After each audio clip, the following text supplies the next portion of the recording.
సువర్చల అనే పేషెంట్ని ఈరోజు చూడటం జరిగింది. ఈ అమ్మాయి చేసిన మిస్టేక్ ఏంటంటే, this is doctor Roja, pelican hospital, Gudivada. ఈ అమ్మాయికి పొట్టనొప్పి వస్తూ ఉంది. అంటే మెన్స్ట్రుయేషన్ ముందు తర్వాత కానీ విపరీతంగా పొట్టనొప్పి వస్తుంది 1 or 2 months నుండి. అయితే తను ఒక డాక్టర్ని కన్సల్ట్ చేస్తే అల్ట్రాసౌండ్ చేసుకోమన్నారు. అందులో 5 cm ఓవేరియన్ సిస్ట్ ఉందని వచ్చింది. అయితే తిను ఏం చేస్తుందంటే నొప్పి వచ్చినప్పుడంతా వెళ్ళి ఇంజెక్షన్ చేయించుకోవడం, ట్యాబ్లెట్స్ వేసుకోవడం చేస్తుంది.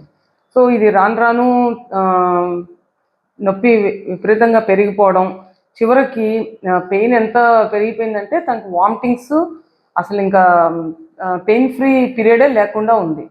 సో అప్పుడు తను మనకు దగ్గర వచ్చినప్పుడు చూస్తే ఏంటంటే ఈ సిస్ట్ అప్పటికే టార్షన్ అయ్యి ఉంది.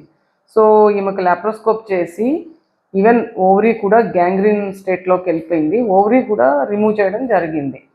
సో ఇక్కడ తిని మిస్టేక్ చేసింది అని ఎందుకన్నాను అంటే, ఇదే తను కనుక ముందు కన్సల్ట్ చేసి ఉంటే అదే సిస్ట్ ఎర్లీగా పెయిన్ ఉండి వచ్చినప్పుడు వస్తే మనం అదే లాప్రోస్కోప్ చేసేవాళ్ళం.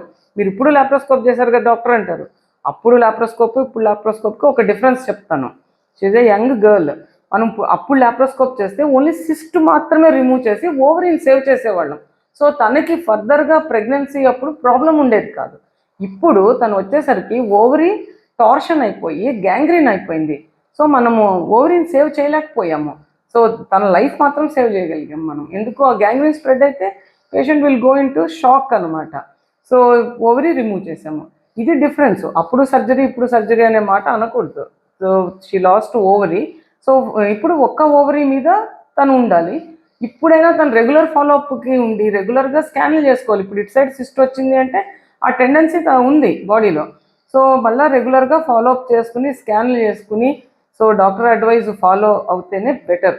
సో ఇలాంటి సిచ్యువేషన్లో అమ్మాయిలు ఎంత పక్కన వాళ్ళ మీద ఎదుటి వాళ్ళ మీద లోకల్లో ఎవరో తెలిసిన వాళ్ళు చెప్పారని ఫాలో అయితే ఇలా నష్టపోయేది మీరే.